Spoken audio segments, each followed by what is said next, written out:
I just do art. People wants to buy it, fine. If they don't, I was living before I sold any art. And I didn't start doing art to, sell art anyway. I was just doing something, be doing something. I didn't really even know what it was.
Folk art applies to some people. It don't apply to what I'm doing. It's really not folk art. A folk artist is most of the time is like in the pottery world.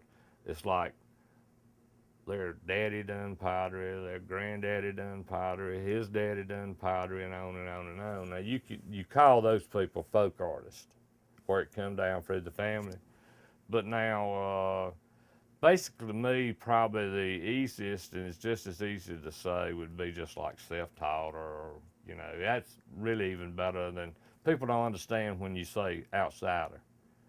And outsider means that you're outside of the realm of what most people think art is. Self-taught, is kind of self-explanatory. It's like he taught himself to paint. The first time I picked up a paintbrush was sometime in probably '91, and I just decided one day that I wanted to paint something, and I wasn't, trying to keep anything straight, or the window straight, or anything, which I don't really do a whole lot of that now, if you kind of look at it from the side, but they are a little, more in order. Real small ones, there's one there on that Statue of Liberty hanging on her light with the 4 jewels on it. They want to know if that's a photograph I transferred off or something like that, and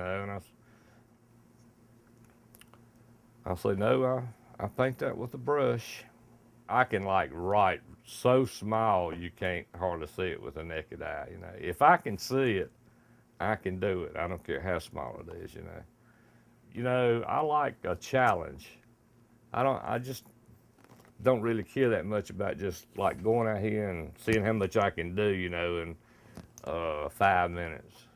I like for something to be challenging, and it's like the small stuff is challenging, You can just, I have been sitting there, with 2 or 3 pair of glasses on, which when you look up, your vision is distorted, and I'll be waving the brush around and go across one of them, and well, on a big painting, it wouldn't make any difference, but on one of those, and I'm using acrylic, and sometimes it's real hot, it just dries right off. And then maybe I just have painted the rest of it in there, so if I try to rub it off, I rub the whole works off. So no matter how many times I've painted New York City so many times, but it's something different in every one of them, People used to ask me why I painted the Statue of Liberty black and Jesus black, and I said I got more black paint than any other color. Then they kept on asking me, said, how's it feel to be famous? And so I said, well, I got to come up with something to answer that one with too, So I come up with famous don't pay the bills.